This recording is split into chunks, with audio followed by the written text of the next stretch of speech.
Muy buenos días, hermanos. En esta mañana nos hemos reunido con un propósito, poder alabar el nombre de nuestro Dios una vez más. Nos sentimos contentos en este día. Es un día sábado, así que deseamos un feliz sábado a cada uno de ustedes. En el nombre de nuestro Dios y también por nuestros hermanos que están quizás reunidos en otros lugares, desde sus hogares, también puedan recibir la bendición de parte de nuestro Dios en este día. Así que vamos a comenzar, no sin antes poder colocarnos de rodillas para tener la palabra de oración. Así que les invito a que doblemos de una manera reverente nuestras rodillas para poder tener la oración para comenzar nuestro programa.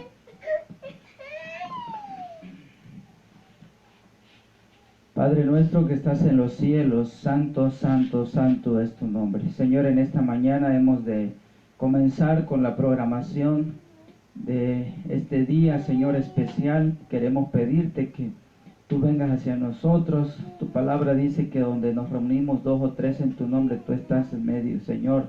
Tu presencia divina santifica el lugar, así que te invitamos. También, Señor, derrama el Espíritu Santo sobre cada uno de nosotros, sobre tu pueblo en este día que te busca, Señor, y te adora, reconociendo, Señor, que el sábado ha sido establecido para este mundo desde su fundación. Quédate, pues, Señor, en medio de cada uno de tus hijos, sobre los necesitados también, Señor, en diferentes lugares, hospitales, condolencias, Señor, desde sus lugares a donde están postrados por la enfermedad. Padre, te pedimos que tú acudas a ellos, les auxilies, Señor, en sus tribulaciones y que ellos también puedan sentir, Señor, tu presencia y tu mano poderosa sobre ellos. Quédate pues con nosotros en este día, en Jesús te lo pedimos. Amén, Señor. Amén. Muy bien, vamos a entonar unos cantos en esta mañana. Estamos en la mañana de sábado, así que vamos a entonar unos himnos referente al día de nuestro Dios. Vamos a colocarnos en pie y vamos a entonar las estrofas del himno 465, Sábado Santo. Vamos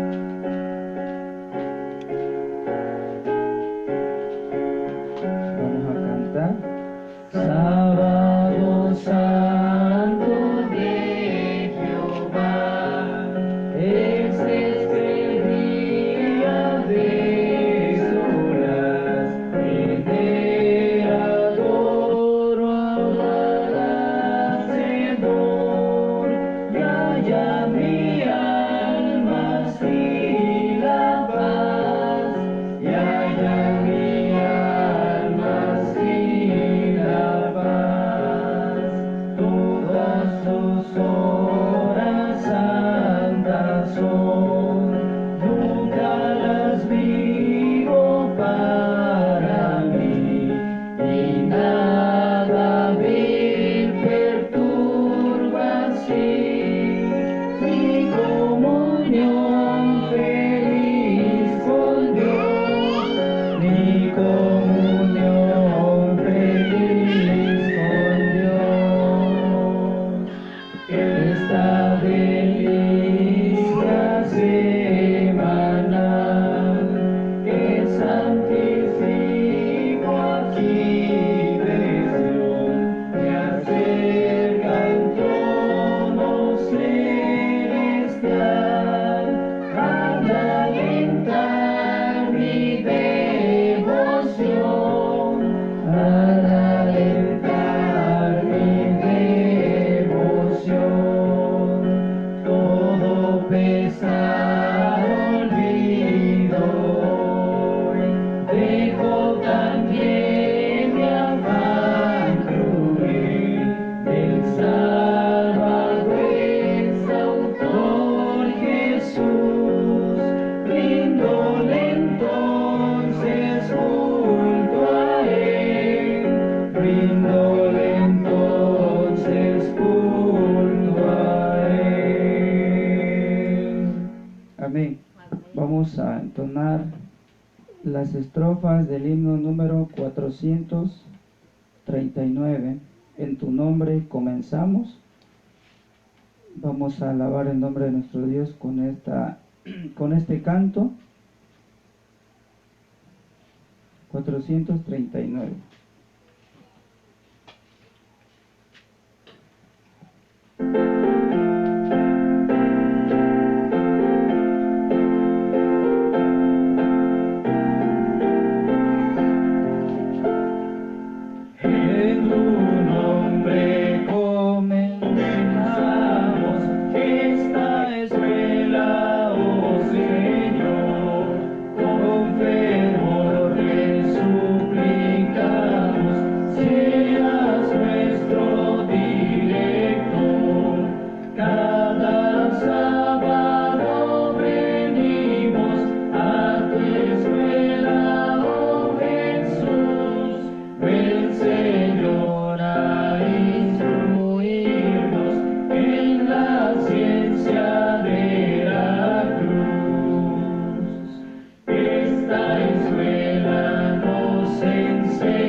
Amén.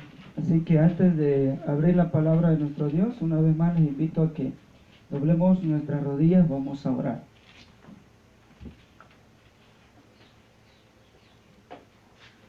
Padre nuestro que estás en los cielos, santificado es tu nombre. Señor, en esta mañana de sábado, pedimos, Padre eterno, que puedas tomar nuestra vida, puedas santificarla, Señor, puedas limpiarla de igual forma de las manchas del pecado que arrastramos, Señor, día con día.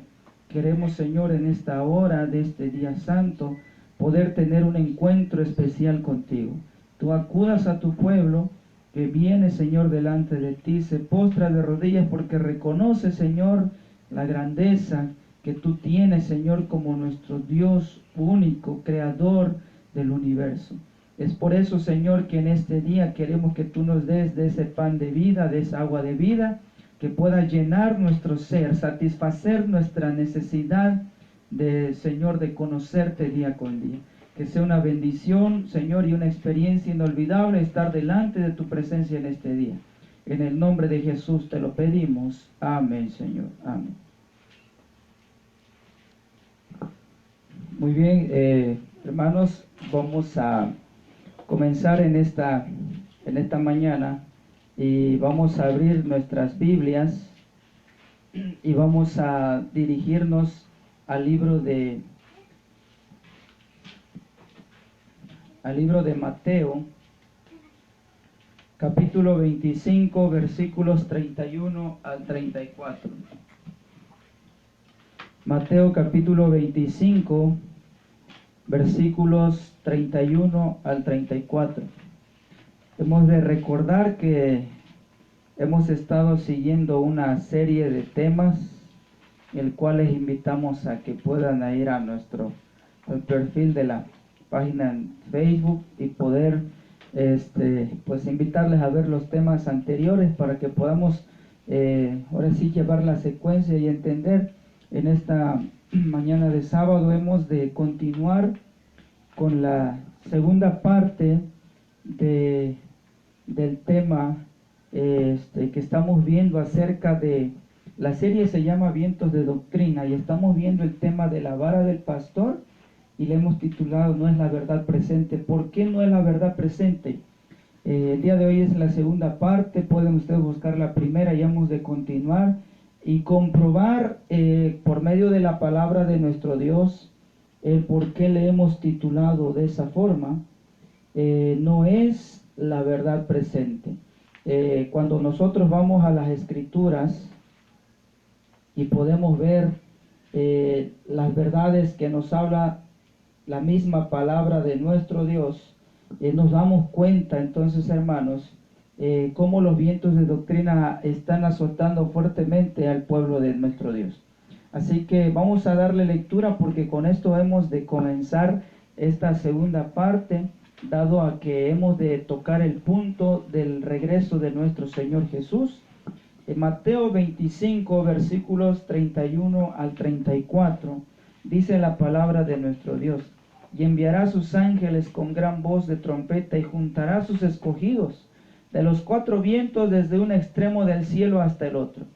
De la higuera aprended la parábola: cuando su rama enternece y las hojas brotan, sabéis que el verano está cerca.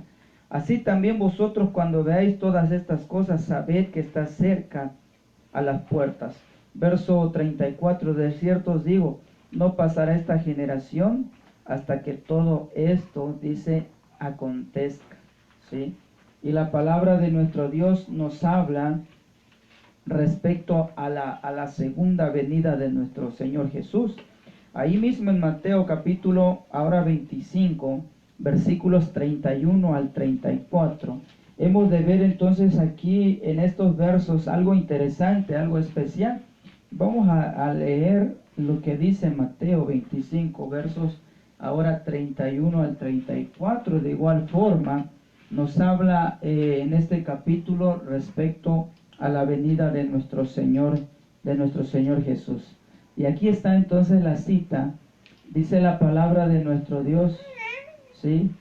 Dios establecerá entonces su reino. La pregunta es, ¿cuándo será esto? Dice entonces Mateo 25, 31 al 34, cuando el Hijo del Hombre venga en su gloria y todos los santos ángeles con él, entonces se sentará en su trono de gloria y serán reunidas delante de él todas las naciones, y apartará los unos de los otros, como aparta el pastor las ovejas de los cabritos.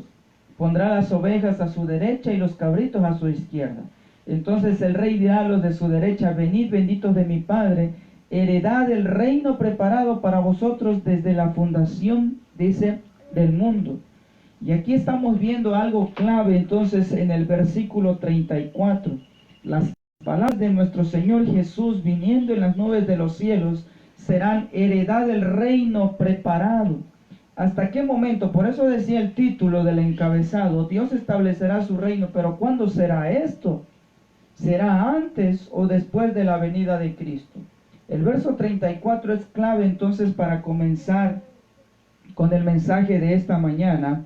El título entonces, el cual le hemos puesto, y es la secuencia del mensaje, el mensaje anterior, es la vara del pastor no es la verdad presente, segunda parte. ¿Y por qué? ¿Por qué no es o no puede ser la verdad presente, hermanos? Es por eso que nos hemos empeñado, con la ayuda de nuestro Dios, con ayuda de los escritos, tanto la Biblia y el espíritu de profecía, para poder presentar este tipo de temas. Dice entonces, el punto que hemos de tocar es un punto importante acerca de, estamos en la sección de comparar las doctrinas que se enseñan entonces en la vara del pastor, y una de ellas es, y vamos a profundizarlo más el día de hoy, aunque lo hemos tocado en la primera parte, la piedra de Daniel capítulo 2. Ellos afirman no es la venida de Cristo, ¿sí? Y vamos a estudiar entonces parte de lo que dicen ellos y lo que dice la palabra inspirada. Dice en el libro que ellos utilizan, en el código simbólico, en el volumen 11, en el número 12, página 19, dice claramente lo que ellos creen. Daniel aquí, vamos a esperar a que la pantalla entonces pueda aparecer la cita, que es lo que ellos entonces sostienen, que es lo que ellos presentan. Ahí está. Ellos dicen esto en el libro Código Simbólico, ¿sí? En el volumen 11, el número 12, página 19. Después de 1938, Daniel aquí describe cómo los gobiernos terrenales llegan a su fin, no como la tierra llega a su fin. O sea, la piedra no es la segunda venida de Cristo, como nosotros los adventistas hemos enseñado. Entonces, la vara del pastor enseña que la iglesia es la piedra, y no la piedra representa a Cristo en su segunda venida. Ellos afirman claramente esto desde esos años, y hemos ido al código simbólico que ellos enseñan en el volumen 11, número 12, en la página 19, y ellos comienzan entonces mostrando esto que vemos ahora mismo en pantalla. Vamos a hacerlo un poco grande. Dice aquí, esta edición, aquí está, miren la edición allá abajo, la que ellos utilizan, hecho en Texas o Texas, como se le pueda conocer, 1956. Dice lo siguiente, esta declaración que está en letras negritas: y consumirá todos estos reinos, pero él permanecerá para siempre, de la manera que viste que del monte fue cortada una piedra, no con mano, la cual desmenuzó el hierro, el bronce, el barro, la plata y el oro. El gran Dios ha mostrado al rey lo que ha de acontecer en lo porvenir. Y estas son las palabras del profeta Daniel, diciéndole a Nabucodonosor: el sueño es verdadero y fiel su interpretación. ¿Sí? Hasta aquí hemos leído lo que dice el profeta Daniel, Daniel capítulo 2. Pero en la explicación que dan esto en el libro, el código simbólico, acerca de la vara del pastor, y aquí está, miren, en pantalla, ahí está arriba el encabezado, así se llama el escrito, el código simbólico, por Víctor Tacho Hutter. Dice lo siguiente, le hemos puesto incluso ahí la flecha en color roja, es la parte a la que vamos a leer. Daniel describe aquí cómo los gobiernos de la tierra llegan a su final, pero no como la tierra llega a su final. Él interpretó que la piedra es el reino, y que es el reino de Dios el que herirá a las naciones. No Cristo viniendo del cielo para llevarse a los santos, como lo hemos creído los adventistas. Jeremías llama al reino de Dios martillo, Jeremías 5:20.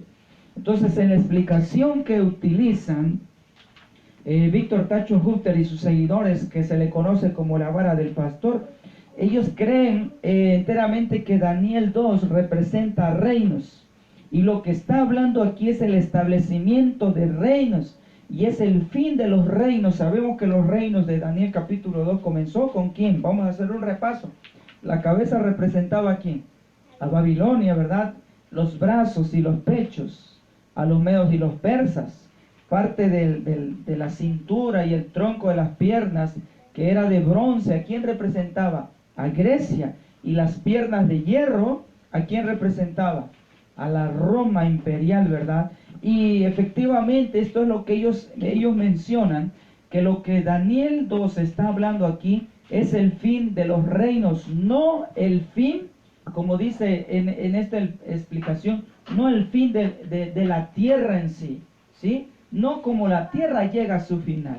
Y como ellos mencionan que no es el fin de la tierra, sino el fin de los reinos, entonces ellos creen en el establecimiento del reino de Dios. Y esto es tomado, hermanos, de la página oficial, ¿sí?, de la vara del pastor. Ahí está el código simbólico, y en lo que ellos explican respecto al libro de Daniel. Entonces, lo que vamos a ver a continuación es cómo ellos presentan la explicación y por qué ellos creen que la piedra no es la venida de Cristo, sino el reino de Dios que establecerá al fin de los reinos que se presentan en Daniel capítulo 2. Y vamos a poner atención a esto, esperamos de que podamos entenderlo. Dicen ellos, ¿de dónde fue cortada la piedra? Y comienza la explicación que ellos presentan.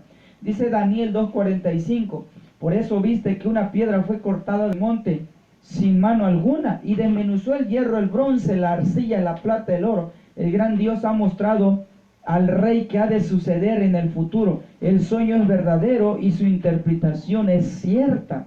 Entonces, cuando ellos presentan esto, primero identifican para presentar su argumento. Bueno, ¿quién es el monte? Porque del monte viene esta piedra.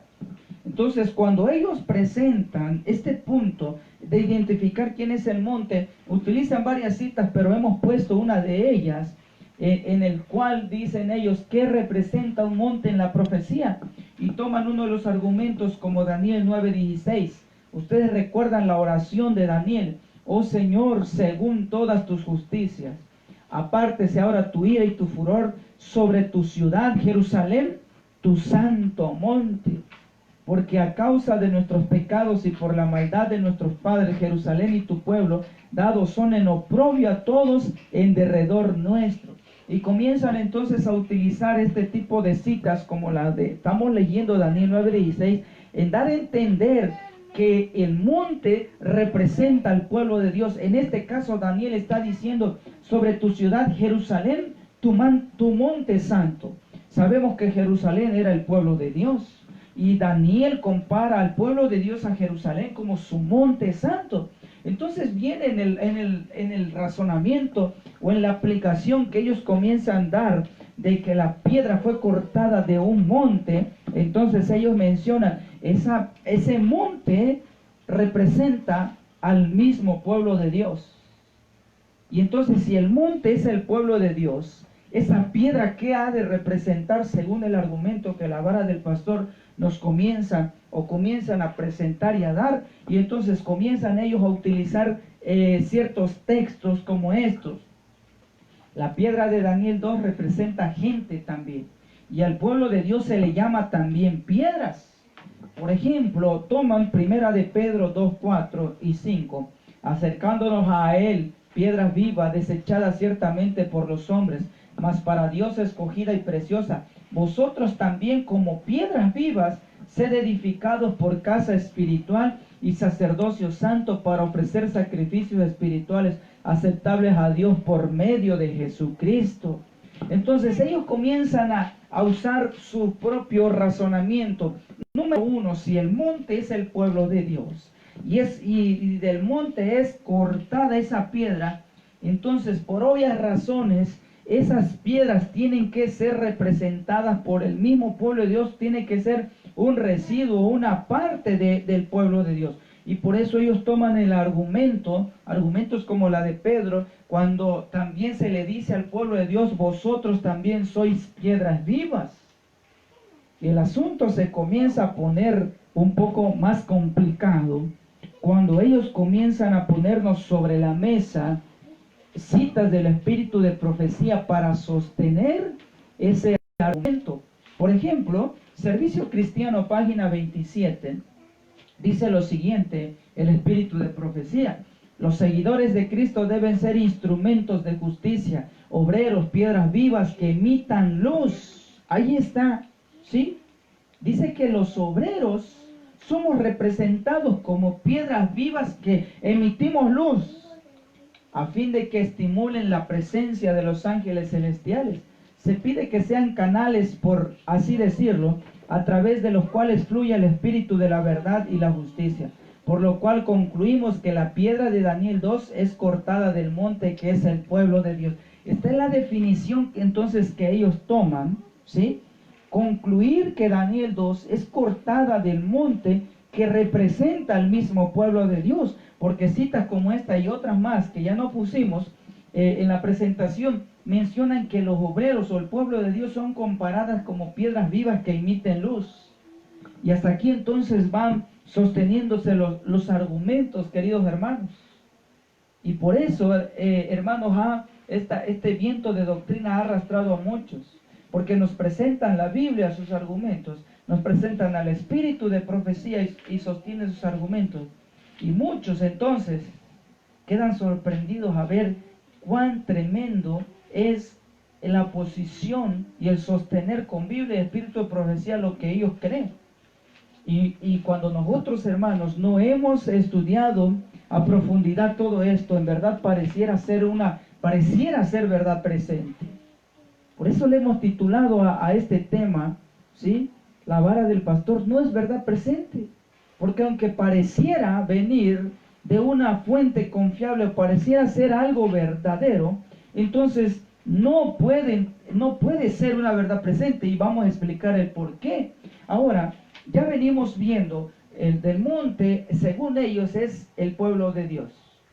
Y la piedra que corta es una parte de ese pueblo de Dios, que son identificadas también como piedras los que den a conocer el mensaje. Ahora, si es cortado del monte, que es el pueblo de Dios, ¿cómo es que solamente una parte es tomada para ser aplicada, como ellos dicen, al reino que Dios va a establecer en esta tierra y destruir los reinos de Daniel capítulo 2? Ellos comienzan a sostener este argumento y van a lo siguiente. Ustedes recordarán el libro de Mateo 13. En el libro de Mateo 13 encontramos nosotros la parábola del trigo y la cizaña. Y dice el libro de Mateo 13, versículos 39 y 40. Dice la palabra de Dios, y está allí en pantalla también, por si logran alcanzar a ver lo que dice allí en pantalla. Vamos a hacerlo un poco más grande, ahí está, ¿sí? Y yo voy a leer de mi Biblia. Dice el versículo 39, el enemigo que la sembró es el diablo. La siega es el fin del mundo y los segadores son los ángeles. Verso 40, así como la cizaña es recogida y quemada en el fuego, así será el fin de este mundo. Entonces ellos dicen, ¿cómo es que solamente del monte solo es una porción que es cortada, y esa es la que va entonces a actuar en el fin del tiempo? Entonces, para sostener el argumento, ellos van a Mateo 13, el trigo y la cizaña, ¿sí? Y ellos dicen entonces, de ese gran monte van a constituir esa piedra solamente los que sean considerados como trigo. Y utilizan entonces argumentos para poder sostener esto, usando el espíritu de profecía. Por ejemplo, Testimonios para los Ministros, página 47. Dice lo siguiente: nosotros no hemos de decir qué constituye el trigo y qué constituye la cizaña. El tiempo de la siega determinará plenamente el carácter de las dos clases especificadas bajo el símbolo de la cizaña y el trigo. La obra de separación es dada a los ángeles de Dios, no se la encomienda a las manos de algún hombre. Entonces, cuando ellos presentan este argumento, ¿cómo es que solo una parte del pueblo de Dios, que es el monte actual, ¿sí?, es solamente una piedra la que va a dar entonces el golpe final, ¿sí? Entonces ellos determinan que es el significado o es la representación de la separación del trigo y la cizaña, y los que sean del trigo entonces conformarán esa piedra. Y pareciera entonces hasta aquí, hermanos, los que nos están escuchando, nos han de escuchar posteriormente, pareciera que hasta aquí este argumento es muy válido. Pareciese entonces de que es una verdad a lo que nos están presentando al ver todas estas citas, y ir comprendiendo lo que este viento de doctrina nos quiere exponer al pueblo de Dios, o quiere dar a entender que es cierto, es una verdad presente. Ahora, cuando aparentemente ya estos escogidos estén, decía el libro de Daniel, en el libro de Daniel, dice claramente que ya esta piedra va a llenar toda la tierra, ¿sí? Y cómo se ha de dar entonces este acontecimiento, ¿sí? ¿Cómo se ha de dar entonces este acontecimiento? Dice la palabra de nuestro Dios en el libro de Isaías 11:9, para que ellos sostengan este argumento, que después de que ya es constituido entonces la piedra con los verdaderos trigos, el verdadero pueblo de Dios, va a llenar la tierra. ¿Y de qué manera la va a llenar? Entonces ellos utilizan Isaías 11:9, uno de los argumentos. No harán mal ni dañará en todo mi santo monte, porque la tierra será llena del conocimiento de Jehová, como las aguas que cubren el mar. ¿Y de qué manera entonces la piedra llenará toda la tierra? Ellos dicen, pues va a ser con el conocimiento de Dios, o sea, con la verdad que ellos tengan, estos que constituyan o que formen la piedra, ellos van a darle entonces al mundo la verdad o el verdadero evangelio en el tiempo final. Y comienzan ellos a sostener estas cosas con Profetas y Reyes, página 275. Dice lo siguiente: tal era la perspectiva que arrastraba Isaías cuando fue llamada a la misión profética. Sin embargo, no se desalentó, pues repercutiría en sus oídos el coro triunfal de los ángeles en derredor del trono de Dios. Toda la tierra está llena de su gloria, y su fe fue fortalecida por visiones de las gloriosas conquistas que realizaba la iglesia de Dios. Cuando la tierra será llena del conocimiento de Jehová, como cubren la mar las aguas. Entonces, estas citas son contundentes, queridos hermanos, para dar entonces, fortalecer a la doctrina que este movimiento ha establecido. Una cita más que vamos a leer está en Servicio Cristiano, en la página 25. Todos los que se han consagrado a Dios serán conductos de luz. Dios los hace agentes suyos para comunicar a otros las riquezas de su gracia. Nuestra influencia sobre los demás no depende tanto de lo que decimos como lo que nosotros somos. Entonces, ellos establecen esta posición, que esa piedra que va a representar al pueblo escogido de Dios, que más adelante lo vamos a ver, que ellos creen que son los 144,000. Ellos son los que van a llenar al mundo del conocimiento de la verdad que ha venido de Dios sobre ellos. Esto hasta aquí, queridos hermanos. Esto hasta aquí, entonces pareciese ser algo verdadero. Más cuando nos ponen, lo vuelvo a repetir, más cuando nos ponen sobre la mesa la Biblia y el espíritu de profecía para sostener los argumentos.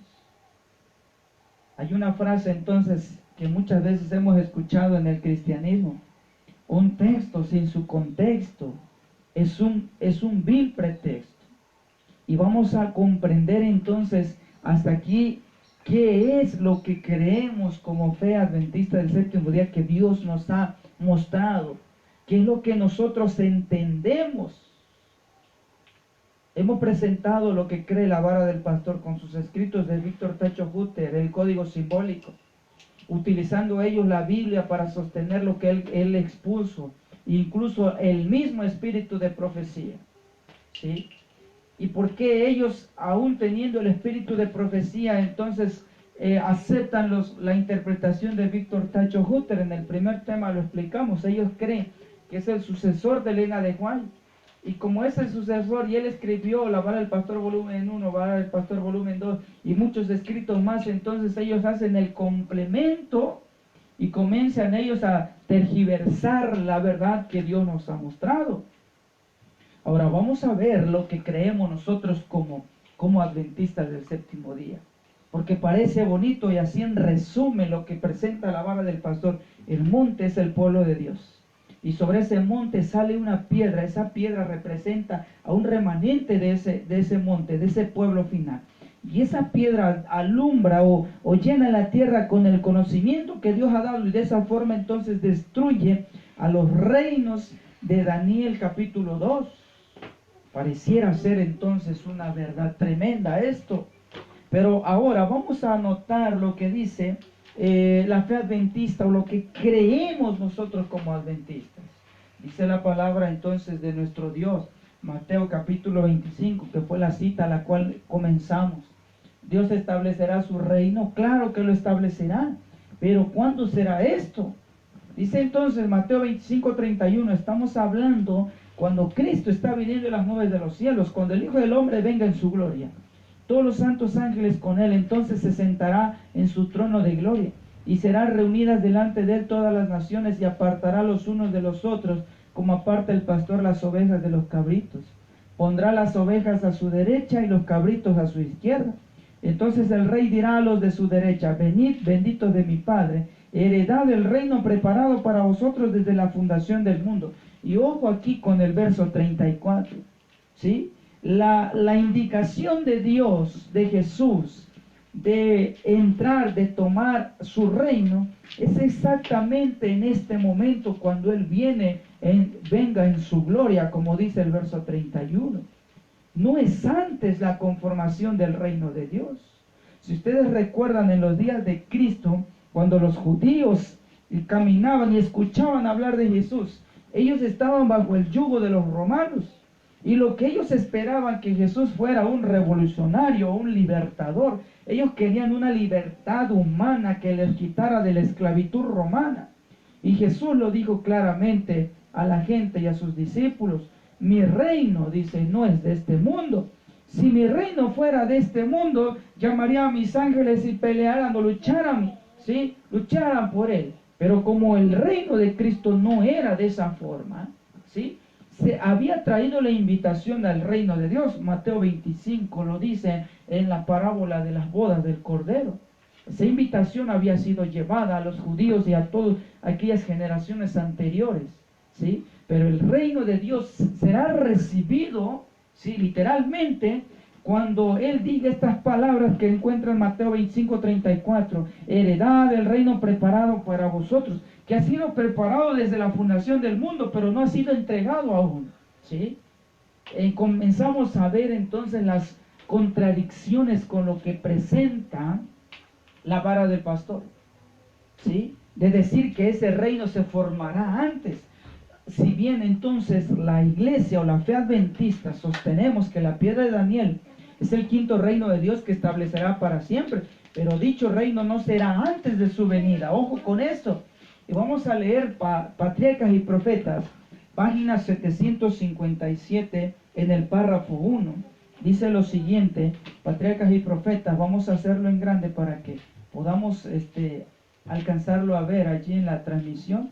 Dice lo siguiente: desde las leyes de Israel que castigaban las ofensas contra Dios, se ha sacado argumentos para probar que se debe castigar los pecados semejantes a esta época. Todos los seguidores emplearon esos argumentos para justificar sus hechos. Miren nada más lo que pasaba. El principio de que Dios delegó en las autoridades humanas el derecho de dominar la conciencia es el fundamento mismo de la tiranía religiosa y la persecución.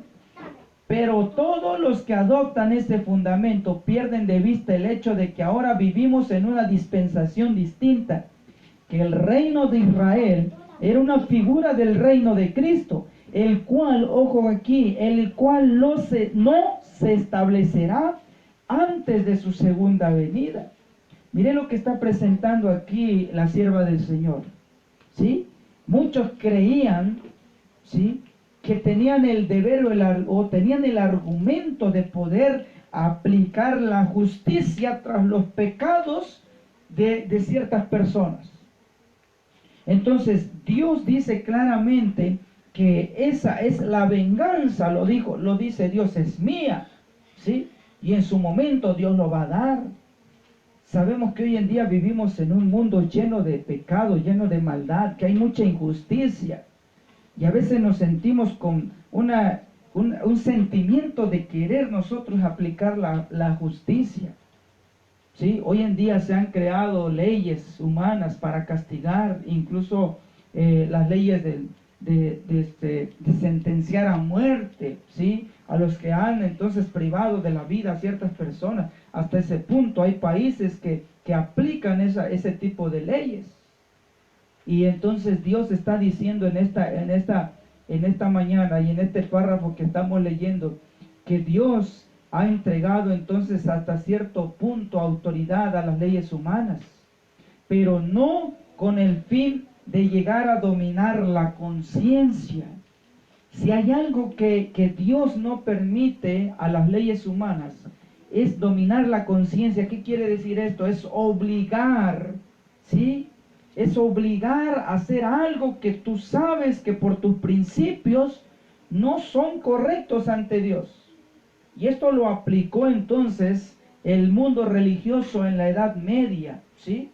Cuando la misma ciencia comenzaba a querer despertar y decir, ¿saben?, la tierra no es cuadrada o no es plana como en ese momento se creía. Venía la ciencia y decían la tierra es redonda, ¿sí? Y tú no podías ir en contra de lo que ellos creían. Entonces estamos hablando del poder romano papal. En los tiempos de estos hombres, Galileo, Galilei y todos estos personajes que aportaron mucho al conocimiento humano, ellos no podían plantarse delante de ellos y contradecirlos porque eran sentenciados por la Inquisición. Hasta ese punto llegaba. Entonces Dios dice en esta mañana que Dios va a establecer su reino, ¿sí? Y ese reino que Dios va a establecer, entonces en ese momento Dios tomará la justicia, Dios aplicará la venganza que está preparado. Pero lo que está dejando en claro aquí patriarcas y profetas es que ese reino, dice claramente en esta parte, no se va a establecer antes de su segunda venida.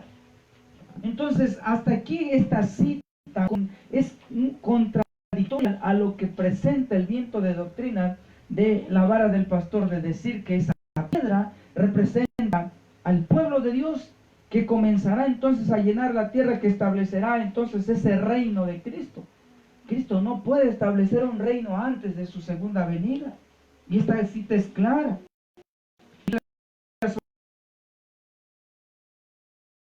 Obligaciones de la deben ser reguladas ni impuestas por las autoridades humanas, patriarcas y profetas. Página 757 en el párrafo 1. Y profetas y reyes, dice lo siguiente: estaba mirando hasta que una piedra fue cortada, no con mano. ¿Sí? Esto está en Profetas y Reyes, la cual hirió a la imagen en sus pies de hierro y de barro cocido, y los desmenuzó. Entonces fue también desmenuzado el hierro, el barro cocido, el metal, la plata, el oro, y se tornaron como tamo de las eras del verano. Y levantándolos el viento, y nunca más se halló lugar. Mas la piedra de la imagen fue hecha un gran monte que hinchó toda la tierra, o llenó toda la tierra. ¿Sí? En los días de estos reyes levantará un reino, ahí está, que nunca jamás se corromperá. ¿Sí? O sea que lo que esa piedra viene indicando, ¿sí?, efectivamente es la destrucción de todo esto y es el establecimiento del reino de Cristo. ¿Y por qué como adventistas creemos nosotros que esa piedra representa a Cristo para establecer su reino, como lo hemos creído siempre? Y estos vientos de doctrina han venido a mover esa posición de muchos adventistas. Nos encontramos he tenido la oportunidad de platicar con personas del movimiento de la vara del pastor, y creen entonces profundamente que esta situación como estamos viendo ahorita, sino como sus profetas o su tercera línea, como ellos creen, a Víctor Tacho Hutter se los ha enseñado y se los ha establecido en sus escritos. Pero estamos viendo con lo que dice el espíritu de profecía. El espíritu de profecía no se puede contradecir con la Biblia, mucho menos entre ella misma. Ahora dice lo siguiente: y no será dejado a otro pueblo este reino, el cual desmenuzará y consumirá todos estos reinos, y él permanecerá para siempre, de manera que viste que el monte fue cortado una piedra, no con mano, la cual desmenuzó al hierro, el metal al tiesto, a la plata y al oro. El gran Dios ha mostrado al rey lo que ha de acontecer en el porvenir, y el sueño es verdadero y él su interpretación. Dice claramente esta cita, que este reino no va a ser dejado a otro pueblo, o sea, no va a ser dejado a un pueblo literalmente humano, sino que este reino le pertenece a Dios. Hasta aquí entonces vamos dejando claro este asunto. Y los pioneros adventistas tenían muy claro qué representaba todo esto, hermanos. Uno de ellos, hablando de los pioneros, Urias Smith, en el libro de Daniel y Apocalipsis, presenta entonces también la explicación. Dice claramente: el Dios del cielo establecerá su reino, dice el título de esto. Estamos leyendo el libro de Daniel y Apocalipsis, página 71, en el párrafo 2. Aquí llegamos a un punto culminante de esta profecía estupenda. Dice Urias Smith: cuando el tiempo en su avance nos lleve a la cena sublime aquí predicha, habremos llegado al fin de la historia humana, el reino de Dios. Sí, es lo que esperamos, ¿verdad? Es lo que tanto anhelamos como cristianos. Grandiosa provisión para una dispensación nueva y gloriosa, en la cual su pueblo hallará el feliz término de la triste y mundanable carrera de este mundo degradado.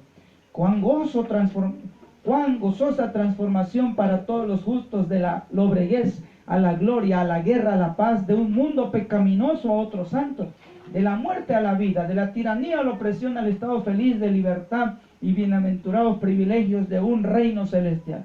Gloriosa transición de la debilidad a la fortaleza, de lo mutable a lo decadente, a lo inmutable y eterno. ¿Sí? Qué bonita expresión de este pionero. Lo que tanto anhelamos. Ya no más muerte, ya no más dolor, ¿sí? Porque las primeras cosas pasaron. Y todo esto torna o se escucha algo maravilloso y bonito. Pero pregunta Urias Smith, ¿pero cuándo ha de establecerse este reino? ¿Puede recibir respuesta a una pregunta de tanta importancia para nuestra familia humana? ¿Sí? Miren nada más qué preguntas tan tremendas.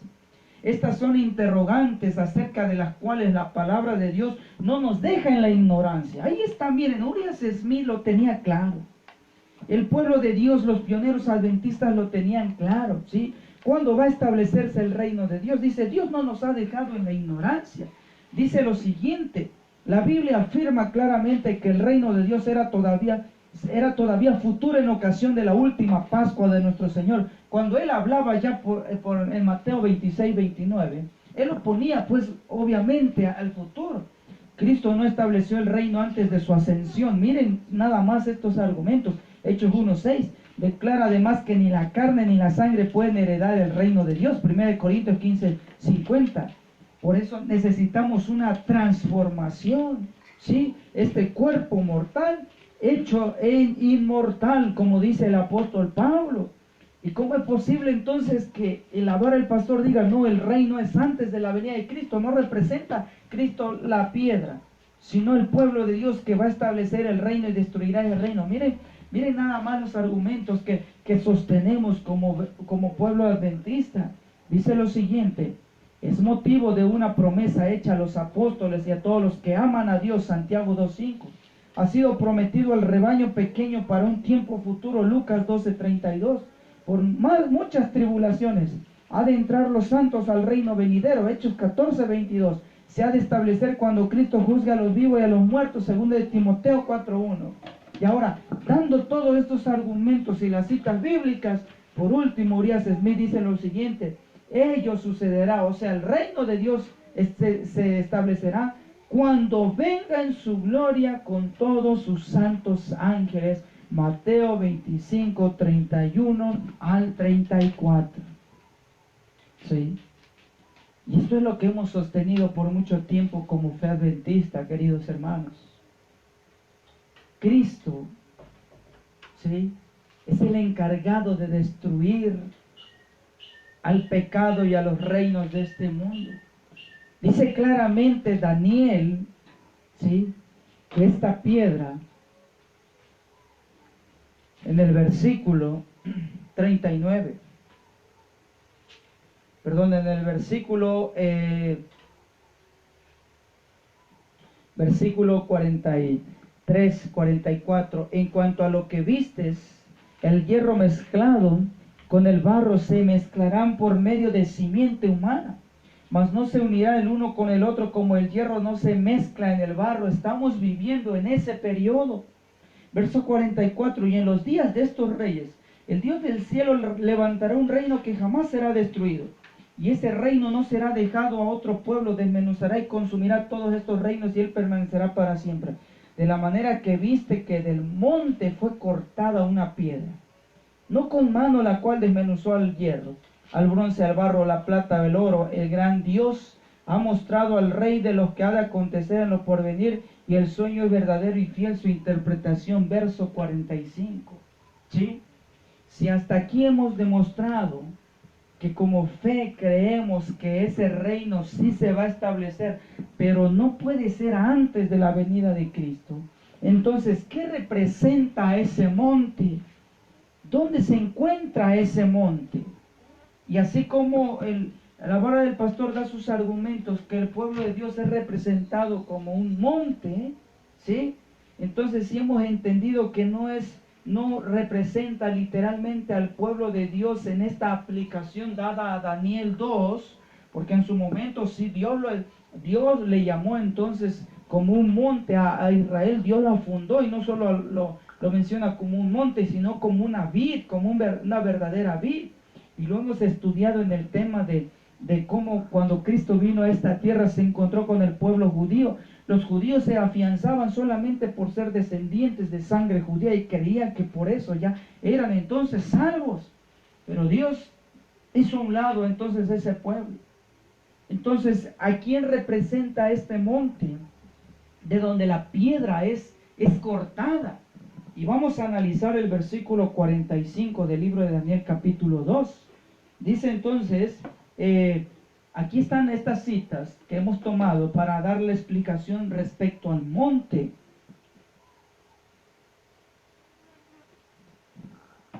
Dice en el libro de Salmos, capítulo 3, versículo 4. El salmista dice lo siguiente: con mi voz clamé a Jehová y él me respondió. ¿Desde dónde le respondió David, nuestro Dios?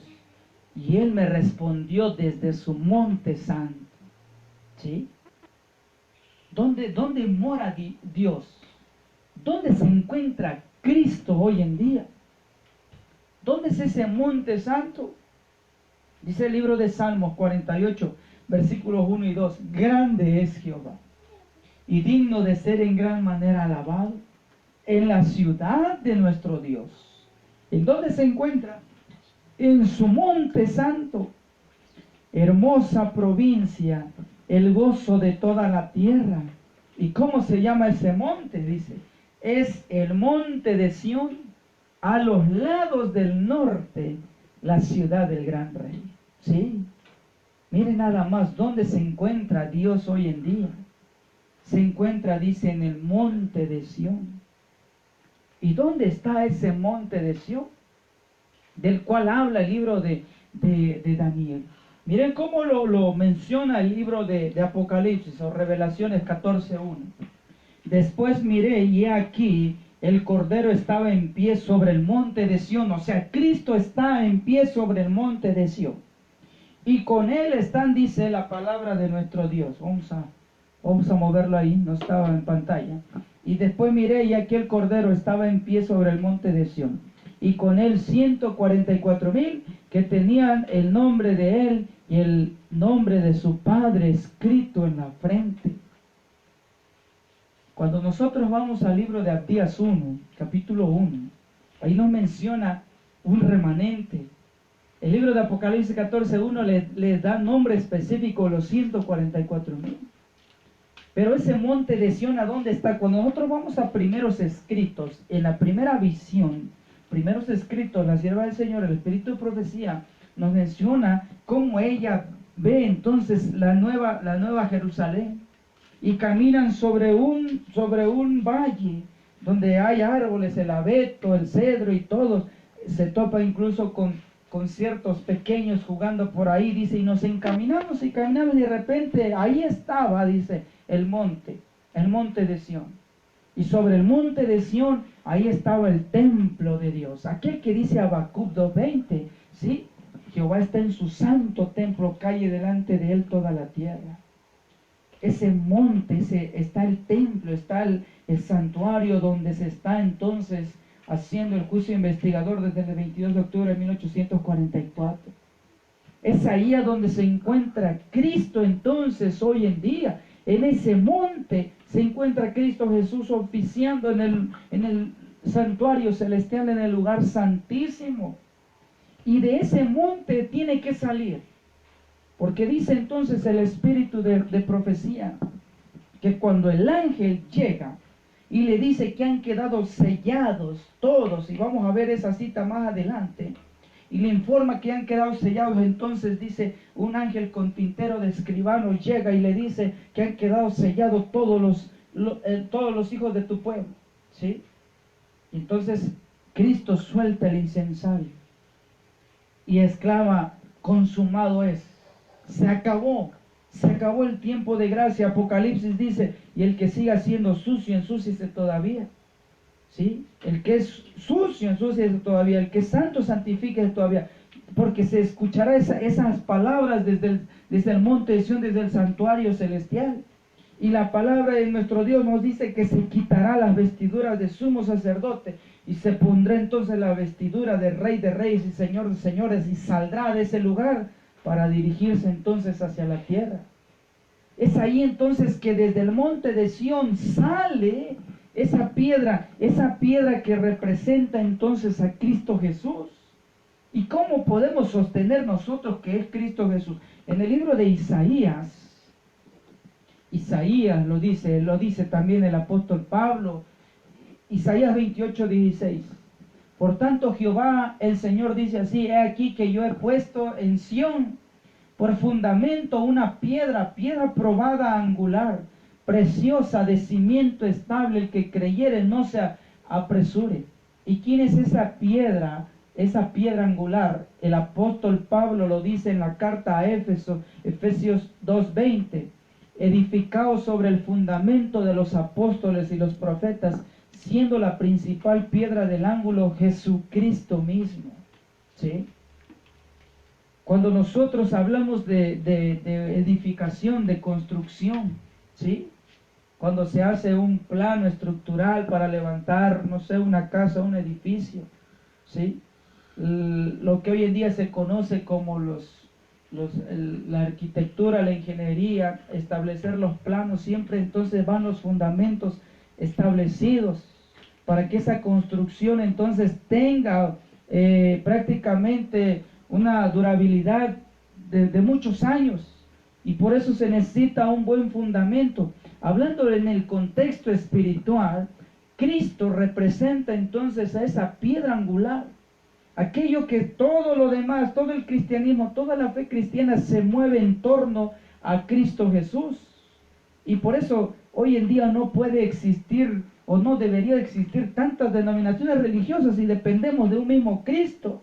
Utilizamos una misma Biblia, el mundo protestante, pero hoy en día es lamentable ver infinidad de denominaciones religiosas creyendo diferentes cosas, cuando tenemos a un mismo Cristo.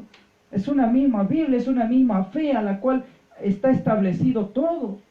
Cuando nosotros nos alejamos de esto, dice la palabra de Dios, Mateo 21, 42 al 44. Vamos a leer lo que dice el libro de Mateo. Esto lo menciona el mismo Cristo Jesús. Las palabras,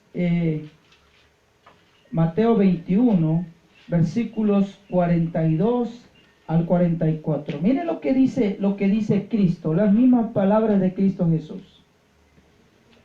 Dice así en esta mañana: Jesús le dijo: ¿nunca leísteis en la Escritura: la piedra que desecharon los edificadores ha venido a ser la cabeza del ángulo?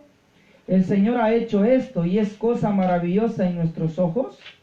Por tanto os digo, el reino de Dios será quitado de vosotros, y será dado a una nación que produzca los frutos de él. Y el que cayere sobre esta piedra será quebrantado, y sobre quien ella cayere le desmenuzará. ¿Sí? Ojo a lo que está diciendo aquí nuestro Señor Jesús. Dice: no escuchaste, le dice al pueblo judío, le dice al pueblo de Dios en su tiempo. ¿Qué acaso ustedes no han leído pues lo que dice el profeta Isaías? Piedra angular. ¿Quién es esa piedra angular? Pero como ustedes lo han desechado, dice Dios, se los va a quitar. Y será puesto, os dado, que el reino de Dios será quitado de vosotros y será dado a gente que produzca los frutos de él. ¿Sí? El pueblo judío no entendió la visita de Cristo, por eso le crucificaron. Y es lamentable saber hoy en día, en este siglo XXI, año 2021, que el pueblo judío allá en el oriente aún sigue esperando al Mesías. Cuando el Mesías ya vino, y el Mesías ya viene por segunda vez, pero qué triste es para una parte de los judíos que sigue esperando al Mesías. Están preparando el segundo templo, el tercer templo de Jerusalén ya, porque esperan la llegada del Mesías príncipe. Cuando el Mesías príncipe ya viene por segunda ocasión a la tierra. Por eso Jesús les declara en Mateo 21, ¿sí? Ustedes han desechado a esa piedra. Aquella piedra que era cabeza del ángulo, como lo decía Isaías 28:16. Ahora, Cristo da una aclaración impresionante. Por tanto os digo que el reino de Dios será quitado de vosotros y será dado a gente que produzca los frutos de él. Verso 44. El que cayere sobre esta piedra será, dice, quebrantado. O sea que como la piedra es Cristo, si yo como pecador voy hacia Cristo, dice que Él quebrantará mi vida. Él nos hará entonces como el alfarero moldearnos al carácter de Cristo Jesús, a la manera que Él desea. Si mi vida pasada, mi vida pecaminosa, mi vida desenfrenada, yo voy a los pies de Cristo para que Él me cambie y me transforme. Dice su misma palabra, estas son palabras de Cristo, yo lo quebrantaré. Pero hoy en día entonces el humano, el ser humano, tiende a querer cambiar antes de venir a Cristo Jesús. Hasta que yo deje mi forma pecaminosa, hasta que yo abandone ciertos vicios, ciertos malos hábitos, hasta ese momento me siento bien para venir a Cristo. Entonces, ¿de qué manera me va a quebrantar si yo me quebranté solo? Algo que no puede ser posible esto. Estas son las palabras de Cristo: el que cayere sobre esta piedra, o sea, el que cayere sobre Cristo, será quebrantado. Y dice la segunda parte, verso 44, y sobre quien ella cayere, ¿qué hace la piedra? Dice, le desmenuzará, ¿sí? ¿Y qué es lo que hace la piedra en Daniel capítulo 2? Dice que hace polvo y desmenuza a la estatua que Nabucodonosor soñó en aquella ocasión, a la cual no entendió. Dice la palabra de nuestro Dios, hermanos, es muy clara, ¿sí? Es muy clara esta situación. Cristo representa entonces a esa piedra. Cuando Él venga, desmenuzará a esos reinos, esos poderes, esas uniones políticas, religiosas, la cual representa los dedos de los pies, que hay una mezcla de hierro con barro. Es el momento en el cual estamos viviendo en esta generación. Cristo es el único que puede desmenuzar, quebrantar prácticamente todo esto. En el libro de Salmos 61, versículos 1 y 2, dice lo siguiente, la palabra de nuestro Dios. Oye, oh Dios, mi clamor, a mi oración atiende. Desde el cabo de la tierra clamaré a ti cuando mi corazón desmayare. Llévame a la roca que es más alta que yo. ¿Sí? Dios es comparado entonces con esa piedra, el cual también ejemplifica como una roca, una fortaleza, que va a llenar el reino de Dios toda esta tierra. ¿Y cómo lo va a hacer? Dice Malaquías que va a ser consumido la tierra hasta lo más profundo, que no quedará ni raíz ni rama para que la nueva Jerusalén pueda ser asentada sobre este mundo, ¿sí? Y el Espíritu Profecía menciona que será entonces llamada la capital del universo, este planeta Tierra. ¿Cómo podemos entender, hermanos, que todo esto de la piedra es la venida de Cristo y es en términos celestiales? Dice el libro de Daniel, fue cortada del monte, no con mano. O sea que no es un movimiento humano de un grupo de personas que se va a establecer y va a destruir y va a dominar. No puede ser. Mire lo que dice la expresión no con mano en Hebreos 9:11 y Marcos 14:58. Dice el libro de Hebreos 9:11, la palabra de nuestro Dios: pero estaba ya presente Cristo, sumo sacerdote de los bienes venideros, por el más amplio y más perfecto tabernáculo, dice aquí, no hecho de manos, es decir, no de esta creación. Entonces, ¿qué quiere decir la expresión no con manos? Cuando Daniel dice que esa piedra fue cortada, ¿sí? No con manos, dice verso 45 de Daniel 2. Quiere decir que no es un movimiento como en los reinos que venimos viendo. Babilonia fue comandado por Nabucodonosor, los medos y los persas por el rey Darío, Grecia por Alejandro Magno, y el imperio romano, por los emperadores y todos esos reyes que se levantaron.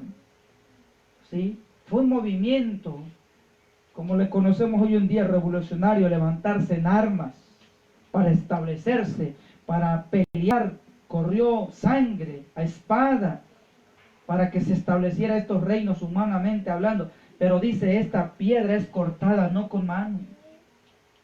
No puede ser entonces un grupo de personas o alguien que lidere para establecerse como un reino más. No, la expresión no con mano es claro cuando la palabra de Dios dice no hecha de manos, es decir, no es de esta creación, entonces tiene que ver con algo celestial.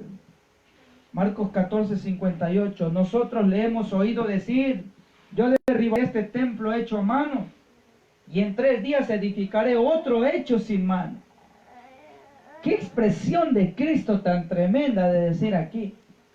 Él derribará el templo hecho a mano, ¿sí? Y en 3 días edificaré otro hecho sin mano. Él hablaba de sí mismo, que en 3 días iba a resucitar.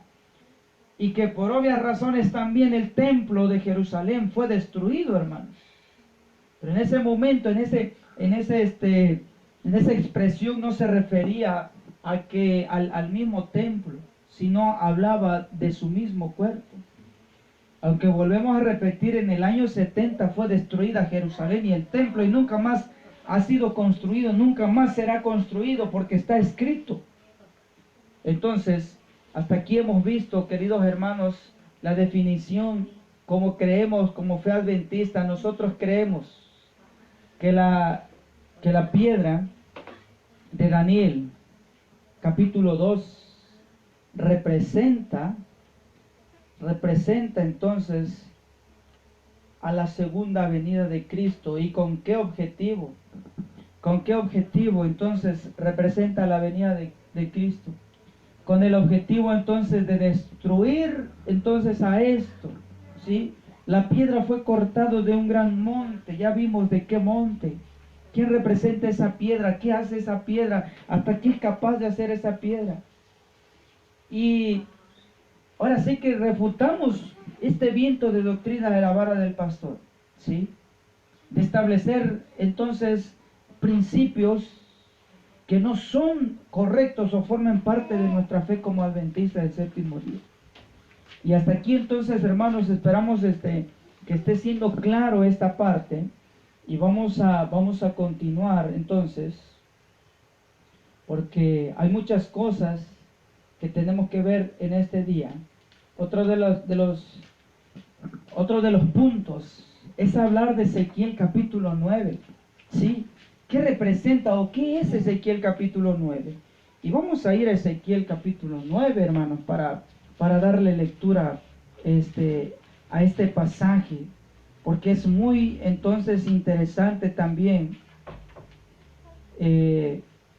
esta posición, ¿sí? Que la vara del pastor comienza entonces a tomar y enseñar. Ezequiel capítulo 9, dice el versículo 1, sabemos que estamos hablando en los días de Ezequiel, incluso Ezequiel 8, de entender todos los pecados, las abominaciones que se hacían dentro del mismo templo, el dios Sol, el dios y todos los dioses que ellos tenían en lugares altos alrededor del pueblo de Dios, hasta tal punto que llegó el pecado hasta tenerlo dentro del mismo templo. Adoración al sol fue el pecado más grande y terrible que Ezequiel pudo contemplar en esa visión.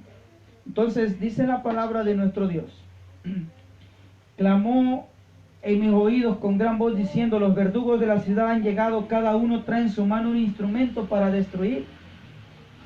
Y aquí 6 varones venían del camino de la puerta de arriba, que miraba hacia el norte, y cada uno traía en su mano un instrumento para destruir. En ellos había un varón vestido de lino, el cual traía en su cintura un tintero de escribano. Y entrados se pararon junto al altar de bronce. Y la gloria de Dios de Israel se elevó de encima del querubín, sobre el cual había estado el umbral de la casa, y llamó Jehová al varón vestido de lino que tenía en su cintura el tintero de escribano. Y le dijo Jehová, pasa por en medio de la ciudad, por en medio de Jerusalén, ponles una señal en la frente, a los hombres que gimen y que claman a causa de todas las abominaciones que se hacen en medio de ella. Y a los otros dijo, oyéndolo yo, pasad por la ciudad en pos de él y matad. No perdone vuestro ojo ni tengáis misericordia. Matad a viejos, jóvenes, vírgenes, niños, mujeres, hasta que no quede ninguno. Pero a todo aquel que sobre el cual hubiere señal, no os acerquéis y comenzaréis por mi santuario. Comenzaron pues desde los varones ancianos hasta el que estaba delante del templo y les dijo, contaminad la casa y llenado de los atrios de los muertos, salid, y salieron y mataron en la ciudad. Aconteció que cuando ellos iban matando, quedé yo solo, me postré sobre mi rostro y clamé y dije, Señor Jehová, ¿destruirás a todo el remanente de Israel derramando tu furor sobre Jerusalén? Él me dijo, la maldad de la casa de Israel y de Judá es grande sobremanera, pues la tierra está llena de la sangre, y la ciudad está llena de perversidad, porque ha dicho, ha abandonado Jehová la tierra y Jehová no ve. Así pues haré yo, mi ojo no perdonará, ni tendré misericordia. Haré recaer el camino de ellos sobre sus propias cabezas. He aquí que el varón vestido de lino que tenía el tintero en su cintura respondió una palabra diciendo, he hecho conforme a todo lo que me mandaste. ¿Sí? Y esta expresión, entonces, queridos hermanos, he hecho, ¿sí?, conforme a todo lo que me mandaste. ¿Sí? No se olviden de esta expresión, porque esto, queridos hermanos, miren, vamos a leer este asunto en La Vara del Pastor, volumen 2, página 18, ¿sí?, que es un escrito de Víctor Tacho Hutter. ¿Quiénes son los muertos bajo los 5 verdugos con la espada desvainada de Ezequiel 9? Ellos responden de la siguiente manera, ¿sí? Si la iglesia, como una entidad corporativa, o a lo menos los líderes del movimiento adventista hubiesen aceptado el mensaje de reforma como fue presentado ante ellos por La Vara del Pastor, volumen 1, no hubiera habido necesidad de que esa clase perezca como está prefigurado por los 5 hombres con espadas desvainadas listos para matar. ¿Sí? Y es que aquí viene algo interesante, queridos hermanos. ¿Sí? El movimiento de La Vara del Pastor tiene como objetivo número 1, dicen ellos, es amonestar directamente solo al pueblo adventista. Yo no sé cómo le han hecho en otros países, pero lo que hemos notado aquí en México es que ellos vienen y muchas veces hasta fuera de los templos, como algunos no les permiten entrar, allá fuera de los templos, allá hacen su culto, allá oran, allá hacen todo el programa, ¿sí? Y cuando los hermanos entran o salen, ellos entonces están repartiendo sus materiales, sus discos, sus temas, sus folletos, ¿sí? Porque ellos dicen que hoy en día es el momento solo para amonestar al pueblo de Dios. Y si al final de cuentas, los que entiendan formarán parte del movimiento de La Vara del Pastor, serán los 144,000, irán hasta Jerusalén, hasta allá en el monte de Sión, para esperar entonces a Cristo en la segunda venida. Miren nada más, qué situación tremenda. Y los que no, los adventistas que nunca quisieron escuchar su doctrina, entonces ellos sufrirán, queridos hermanos, ellos sufrirán entonces la condenación de Ezequiel 9, a tal punto que hemos llegado, hermanos, a escuchar de parte de ellos que Dios le va a autoridad a ellos para quitarle la vida a los adventistas que no quisieron entender ese mensaje. Y lo que acabamos de leer entonces lo establecen y lo sostienen en La Vara del Pastor, volumen 2, página 18. La Vara del Pastor sostiene que hay un reino y hay una fecha que esta profecía se cumplirá nuevamente y literalmente donde están llamados a perseguir a los infieles. El comentario bíblico adventista dice lo siguiente respecto a los verdugos o ejecutadores de venganza: aparecen bajo forma humana. En su aplicación primaria representan a los babilonios, quienes habían de ejecutar la sentencia divina sobre la ciudad en los días de Ezequiel. Es lo que está explicando comentario bíblico adventista. En su aplicación secundaria se representan los instrumentos de castigo que cuando acabe el tiempo Ejecutarán sentencia primero sobre quienes han profesado ser guardianes espirituales del pueblo y más tarde sobre los impíos en general. Miren, la primera parte sí se fue hecha literal, porque vinieron los babilónicos y rodearon la ciudad de Jerusalén, la destruyeron y algunos mataron a espada. Y Ezequiel se lo va a ser dividido en tres partes. La primera parte va a perecer así, a espada. La segunda parte va a huir y va a morir entonces ahí en su huida. Y la última parte, la última tercera parte, dice, van a ir cautivos a Babilonia. La aplicación primaria, la aplicación literal en los días de lo que escribió el profeta Ezequiel. Y lo relata muy el libro de las Crónicas. En su aplicación secundaria, o sea, en esta aplicación última, cuando el mundo rechace el mensaje de la verdad, dice que representa esos cinco verdugos, representan los castigos, de Dios. En ningún momento representa literalmente que un ejemplo que a nosotros Dios nos va a dar la autoridad de degollar, de matar a toda la gente que nunca quiso. Eso no es de Dios, ¿sí? Eso no puede ser así. Esto lo leímos, hermanos, de Comentario Bíblico Adventista, tomo 4, lo que creemos como adventistas. Estamos refutando lo que cree la vara del pastor, ¿sí? Y la palabra de nuestro Dios entonces, hermanos, es claro. Joya de los Testimonios en el tomo 1, página 335, párrafo 3. El verdadero pueblo de Dios, que toma a pecho el espíritu de la obra del Señor y la salvación de las almas, verá siempre el pecado en su verdadero carácter pecaminoso. Estará siempre de parte de los que denuncian claramente los pecados que tan fácilmente asedian a los hijos de Dios, especialmente en la obra final que se hace en favor de la iglesia en el tiempo del sellamiento. Los 144,000, ¿sí?, que han de subsistir sin defecto delante del trono de Dios, sentirán muy profundamente los hierros de los que profesan ser hijos de Dios. Esto se lo expone en cuanto, con mucho vigor, la instrucción que presenta el profeta acerca de la última obra bajo la figura de los hombres que tenían sendas armadas destructoras en las manos. Entre ellos había uno vestido de lino que tenía a su lado un tintero, y le dijo Jehová: pasa por el medio de la ciudad, por medio de Jerusalén, ponles una señal en la frente a los hombres que gimen y que claman a causa de todas las abominaciones que se hacen en medio de ella. Ezequiel capítulo 9, versículo 4. Quienes siguen el consejo de Dios en este tiempo, pregunta 2, son los que excusan virtualmente los hierros que entre los profesos del pueblo de Dios, quienes murmuran en su corazón, sino abiertamente contra los que quieren o quisieran reprender el pecado, o son aquellos que se oponen y simpatizan con los que contemporizan con el mal. No, en verdad, a menos que se arrepientan y dejen la obra satánica de oprimir a los que tienen la preocupación de la obra y dar la mano a los pecadores de Sión, nunca recibirán el sello de la aprobación de Dios. Si bien, hermanos, el pueblo de Dios, el verdadero pueblo de Dios en este último tiempo, tiene que denunciar claramente los pecados, porque así debe de ser. Debemos de saber diferenciar, hermanos, el pecado en su verdadero carácter pecaminoso, y nuestro deber es denunciarlo.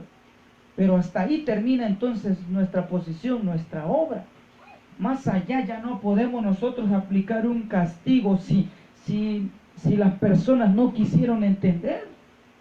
No podemos agarrarlos a golpes para obligarlos a aceptar lo que la palabra de Dios dice. Eso no forma parte del mensaje, ¿sí? Y si en verdad nosotros queremos formar parte del pueblo escogido, de los que serán sellados, dice, tenemos que entonces abandonar el pecado y y de esa forma, con la ayuda de Cristo, vamos a obtener el sello de la aprobación de nuestro Dios. Es lo que está mencionando en el libro Joya de los Testimonios, ¿sí? La palabra de nuestro Dios entonces dice esto, lo que acabamos de leer, ¿sí? Y con esto refutamos entonces el asunto de que algún ser humano Dios le dé autoridad para acabar con aquellos que no quieran obedecer los principios. Dios no actúa de esa manera. Ahora, ¿cuándo se acaba el sellamiento? ¿Sí? ¿Cuándo se acaba el sellamiento? Dice entonces lo siguiente: ¿continuará este sellamiento hasta el cierre de gracia? Dice La Barra del Pastor, volumen 1, página 35. Utilizando incluso también en ese párrafo a primeros escritos. Este sellamiento de los 144,000 no se puede extender hasta el cierre de gracia. Escuchen nada más. El sellamiento de los 144,000 dice no se puede extender hasta el cierre de gracia, porque ellos deben ser sellados mucho antes de ese tiempo y deben terminar antes del fuerte clamor del mensaje del tercer ángel. Y ellos respaldan esto con primeros escritos, página 277. Dice: vi ángeles que apresuradamente iban y venían de un lado al otro, bajaban a la tierra y volvían a subir al cielo, como si preparasen para cumplir algún notable acontecimiento. Después vi otro ángel poderoso al que ordenó que bajase a la tierra y uniese su voz a la del tercer ángel para dar fuerza y vigor a su mensaje. Este ángel recibió gran poder y gloria, y al descender dejó toda la tierra iluminada con su gloria. Este mensaje parecía ser un complemento del tercer mensaje. Parece en la expresión ángeles que apresuradamente iban y venían.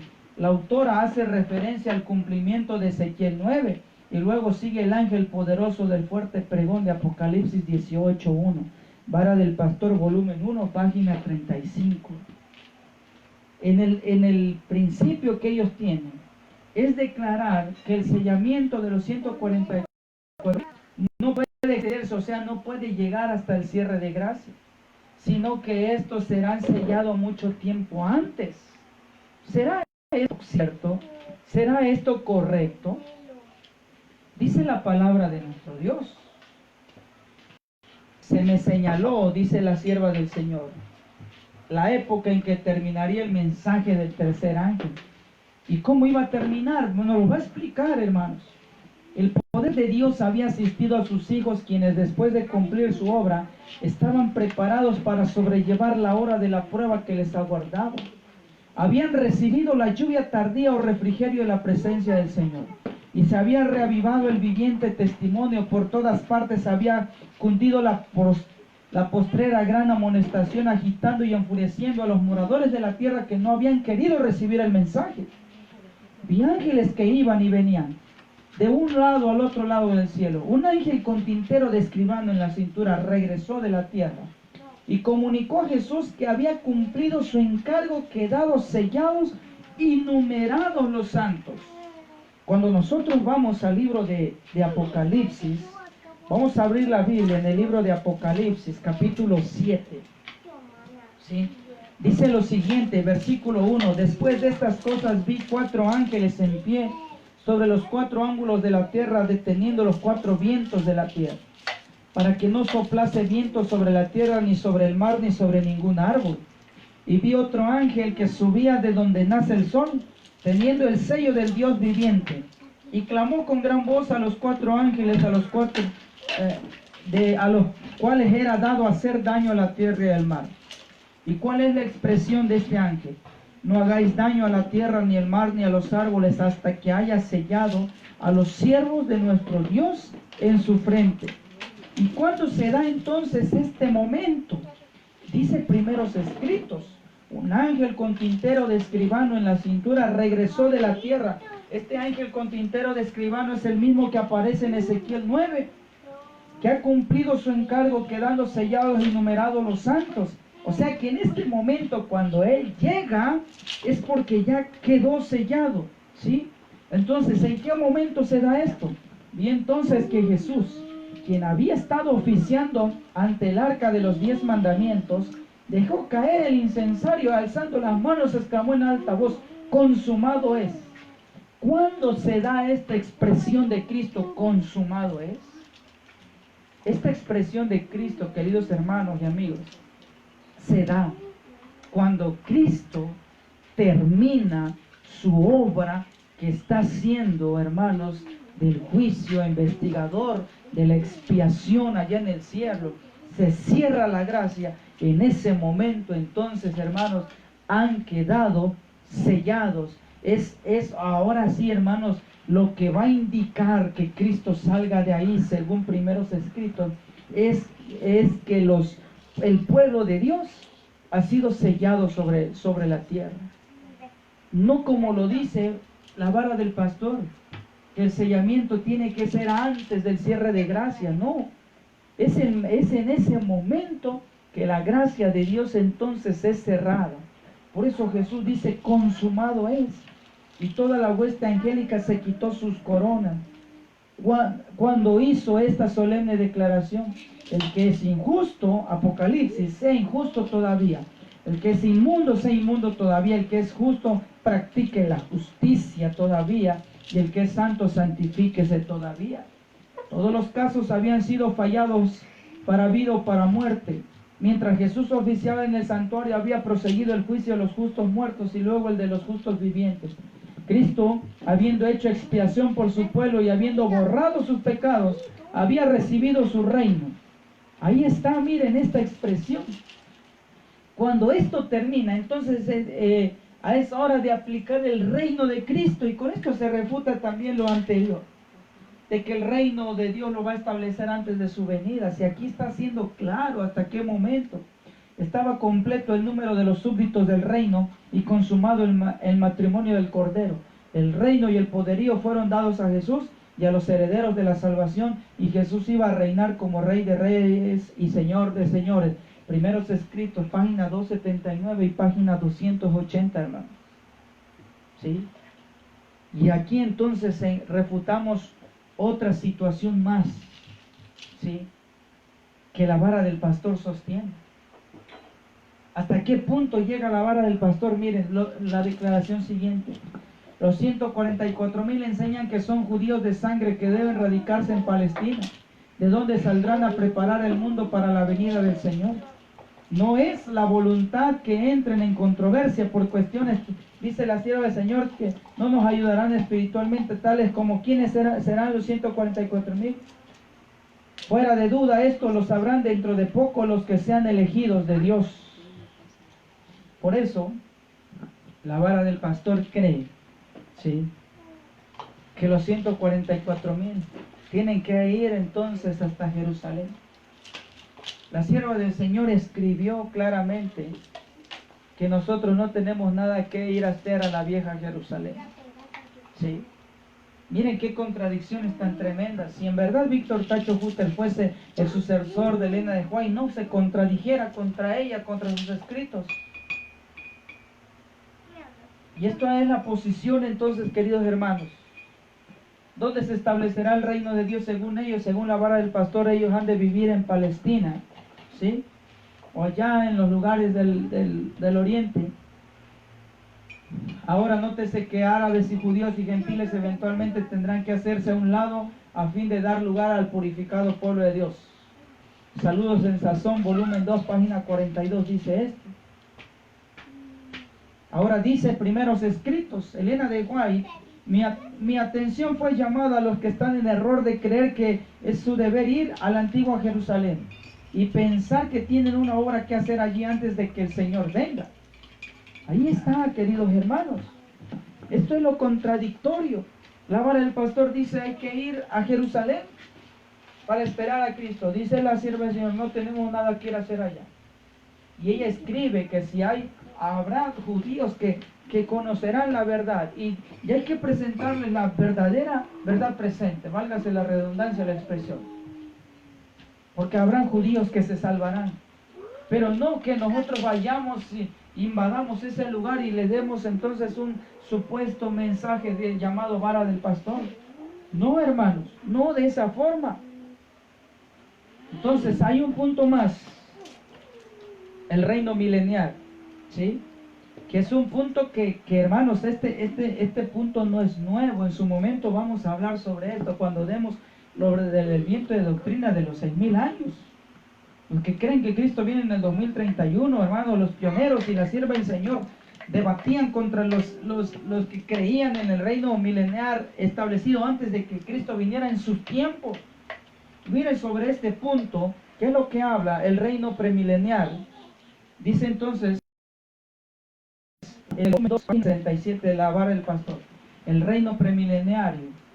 Ellos sostienen que el mensaje de la hora undécima han sido fechados y determinados por Dios para revelar el establecimiento del nuevo reino davídico antes de que Cristo aparezca en las nubes del cielo.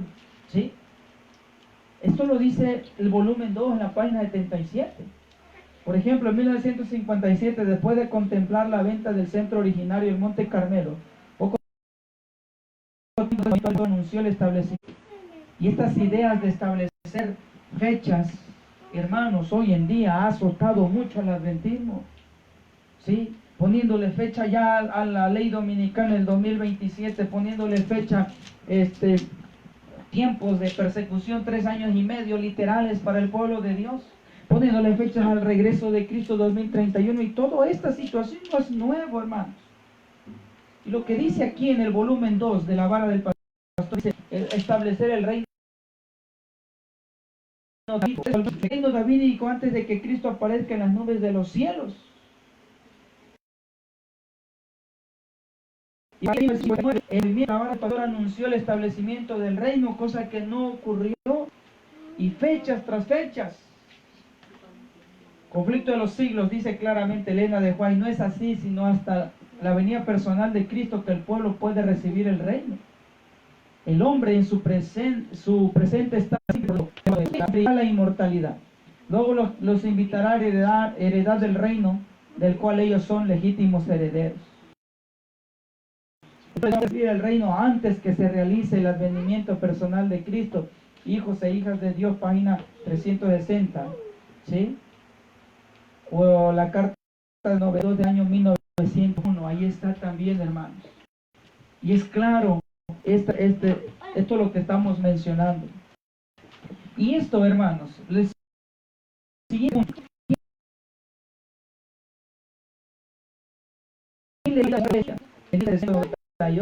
Y lo sabemos muy bien como adventistas. Lo sabemos muy bien como pueblo adventista. Pero esto fue una declaración, porque respecto cuando por aquí nosotros escuchábamos del movimiento de la vara del pastor. Pero algo que me sorprendió cuando me tocó la oportunidad de platicar con ellos es la declaración acerca de la herida de muerte. En el primer tema leímos lo que Víctor Tacho Hutter explica, diciendo que el papado no representa a la bestia, es algo tremendo. Y después da esta declaración, dice la vara del pastor, volumen 1, página 215. El exilio del Papa Pío VI en 1798 y su muerte en Valencia, Francia, agosto 19, 1799. No fue la herida, dice aquí, ni tampoco la muerte de cualquier otro papa antes o después. Miren nada más la declaración que está diciendo. Entonces, ¿qué fue eso? Solamente cumple Apocalipsis 13:10. El que lleva a cautividad va a cautividad. También el gran periodo profético de los 1260 años de Daniel 7:25. Tampoco fue la elección de otro papa el saneamiento de la herida. Solo fue una señal de que el golpe mortal se había realizado. ¿Y cuándo se había realizado entonces el golpe mortal? Mire lo que dice entonces esta descripción. ¿Quién dio la herida mortal entonces? Note cuidadosamente que la herida mortal no fue impuesta por uno de los 10 cuernos, el cuerno pequeño de Daniel 7:8, después del cual cayeron 3, sino uno de los cuernos hubiese impuesto la herida. Indicaría que sería asestada por un poder civil. Así que se podría dar el criterio a Berthier por aceptar el golpe. Pero puesto que los cuernos no tenían nada que ver con la cabeza, es evidente que el castigo vino de dentro de la cabeza, por lo que Lutero es al único que se le puede dar el crédito por asestar el golpe. La vara del pastor, el volumen 1 de la página 215, ¿sí? Miren lo que está diciendo Víctor Tacho Hutter. La herida de muerte se la dio Lutero. Cuando dio entonces Lutero el golpe de la Reforma, ¿sí? En 1517 se le conoce, hermanos, Víctor Tacho Hutter dice que la herida de muerte fue dado entonces por Martín Lutero. Oigan, si esto fuera cierto, ¿dónde quedaría entonces la declaración del conflicto de los siglos? Mire lo que dice conflicto de los siglos. La profecía predice la restauración de su poder. Y vio una de sus cabezas como si fuese herida de muerte, y su herida mortal fue sanada, y toda la tierra maravillosa yendo en pos de la bestia.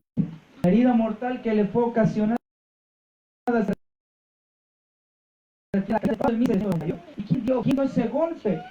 Pues fue entonces la Francia atea, que Napoleón Bonaparte, mandando a Luis Berthier, llegó hasta el Vaticano y tomó preso al Papa Pío VI, se lo llevó a Francia y murió en el destierro, dice el espíritu de profecía. Después de eso, dice el profeta, su herida mortal fue sanada, y toda la tierra maravillosa yéndose en pos de la bestia. Miren qué contradicciones tan tremendas, queridos hermanos.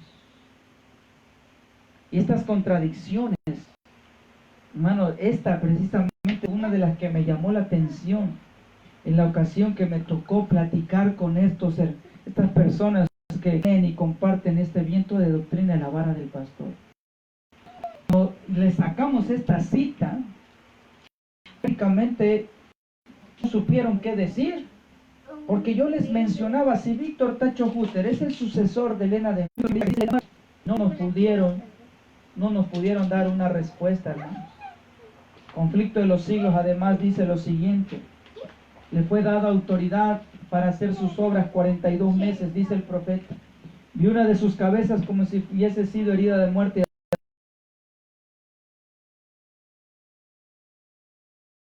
Además, el son lo mismo que un tiempo, 2 tiempos y la mitad de un tiempo. 3 años y medio o 1260 días de Daniel 7. Este periodo, como fue indicado en los capítulos anteriores, empezó con la supremacía de Jesucristo y terminó en 1798. Entonces el Papa fue hecho prisionero por el ejército francés. El poder papal recibió su golpe mortal y quedó cumplida la predicción: si alguno lleva en cautiverio, a cautiverio irá. Es claro el conflicto de los siglos. Sí. Y queridos hermanos, el tiempo ha avanzado entonces, ¿sí? Y vemos entonces esta situación. Vemos esta situación de por qué concluimos y estamos terminando. ¿Por qué la vara del pastor no es la verdad presente, hermano? ¿Por qué? Lo decimos con mucho cariño y amor cristiano a los que están inmersos en esta doctrina. Y les invitamos a ir a las sendas antiguas, a la Biblia y el Espíritu de profecía. ¿Por qué decimos esto? La verdad presente, dice el evangelismo, ha de ser nuestra preocupación. El mensaje del tercer ángel debe hacer su obra de separar de las iglesias a un pueblo que sostendrá los principios de la verdad eterna. ¿Sí?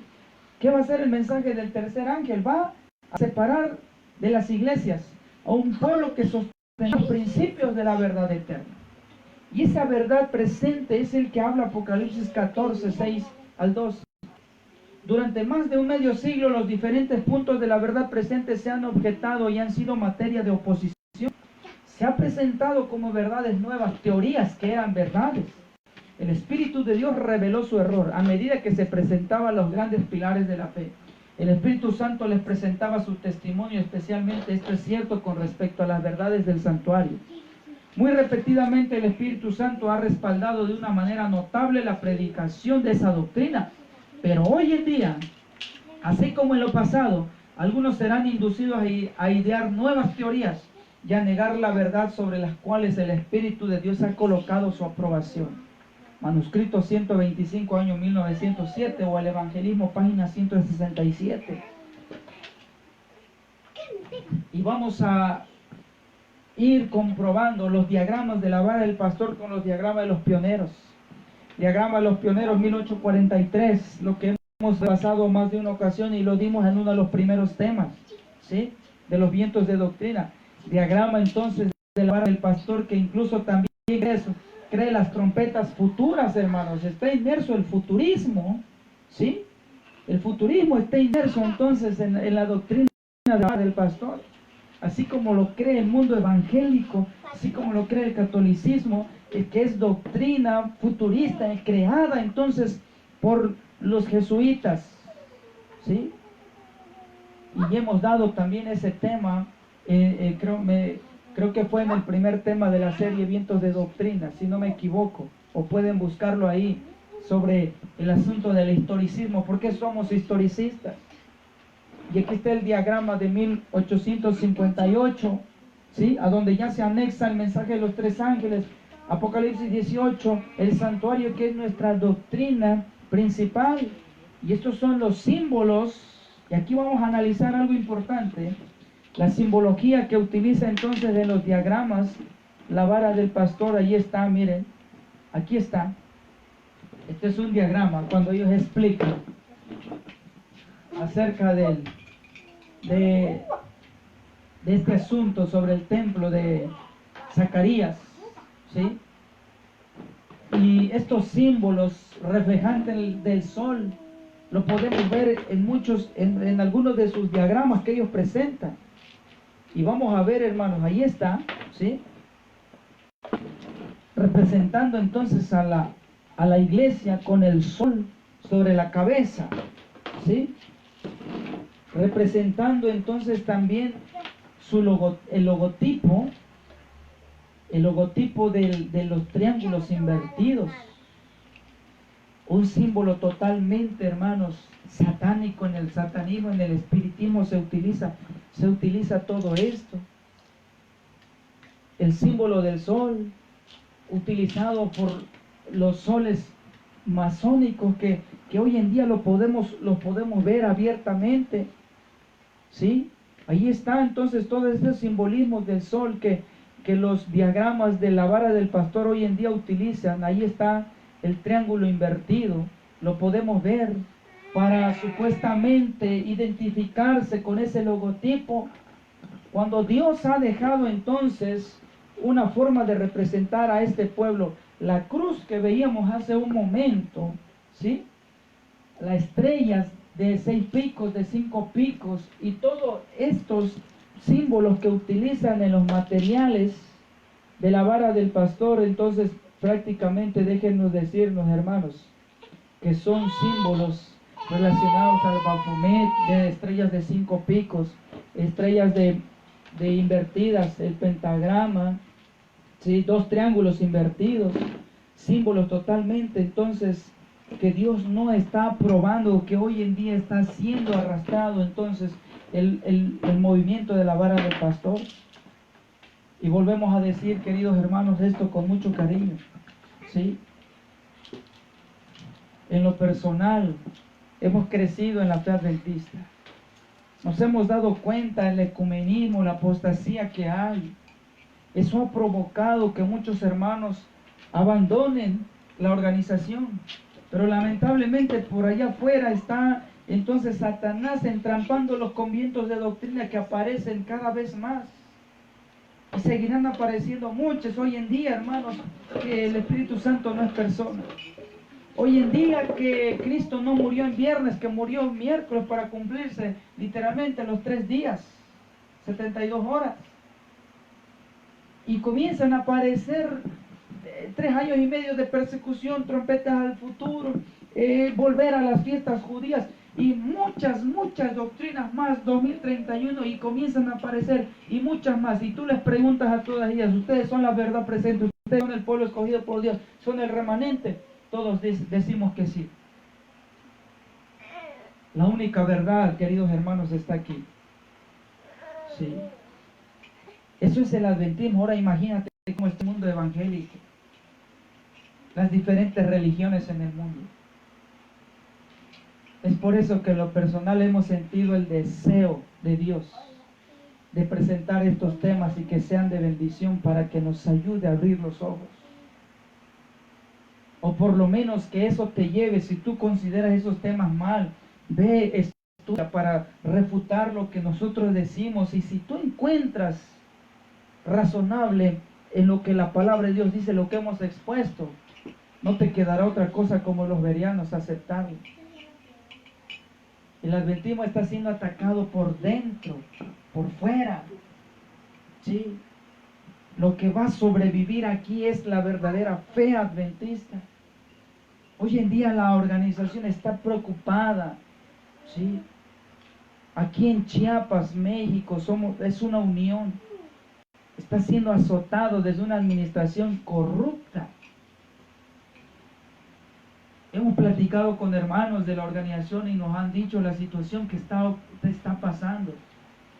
Y yo les digo, pues no nos sorprenda, lo que nos debe de sorprender es la doctrina está siendo trastornada, está siendo cambiada. Y Dios quiera, queridos hermanos, que en este día el Espíritu Santo pueda tocarnos y movernos. Mover nuestros corazones, nuestros pensamientos de ir a las sendas antiguas y buscar la información por nosotros mismos, tener el espíritu de los bereanos.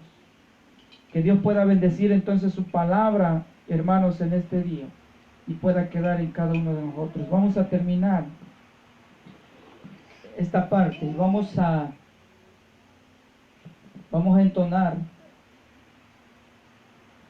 las estrofas del himno número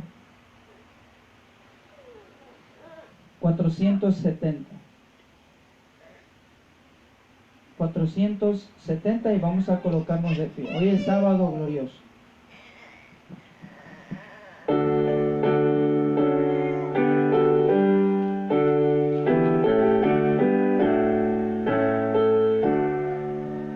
Hoy el sábado glorioso nos invita a descansar, que tranquilo es el reposo tras el largo trabajar. Dios que el día nos señala con mil pruebas de su amor. Santo sábado lo llama, es el día del Señor. Para el hombre fue apartado en la misma creación. Fue por Cristo sancionado con su ejemplo de bendición. Amén. Vamos a doblar nuestras rodillas para tener la palabra del Señor. Padre nuestro que estás en los cielos, santificado es tu nombre. Señor, en nuestro corazón está una esperanza de un día, Señor, pertenecer al reino de los cielos. Un reino que será establecido muy pronto en la venida de Cristo Jesús en las nubes de los cielos. Eterno Padre, hoy en día luchamos contra doctrinas que azotan la fe que tú nos has dejado como herencia, como un legado, lo han dejado establecido por medio de los pioneros. Hoy, Señor, el adventismo está siendo atacado por muchas formas, muchas maneras, pero Señor, tú tendrás siempre un remanente que estará firme delante de ti. Señor, si nosotros hemos hallado gracia ante tus ojos, permítenos formar parte de ese grupo, de ese pueblo verdadero. Y por nuestros hermanos te lo pedimos y te suplicamos también, no porque en nosotros haya méritos o que podamos interceder por ellos, sino sea Cristo que interceda por tu pueblo. Que haya un verdadero despertar, un verdadero reavivamiento y reforma dentro de tu pueblo escogido en este tiempo, que tan necesario es, Padre eterno. Que haya un fervor como el día de los apóstoles, como el día de los reformadores de la Edad Media, como el día de los pioneros adventistas. Que se vuelva a repetir, Señor, ese mismo fervor en esta última generación. Bendice pues tu mensaje, tu verdad presente, tu verdadero mensaje de verdad presente para este tiempo. Acompáñanos, Señor, durante este día santo, que sea una bendición estar contigo. En el nombre de Jesús te lo pedimos. Amén, Señor. Amén.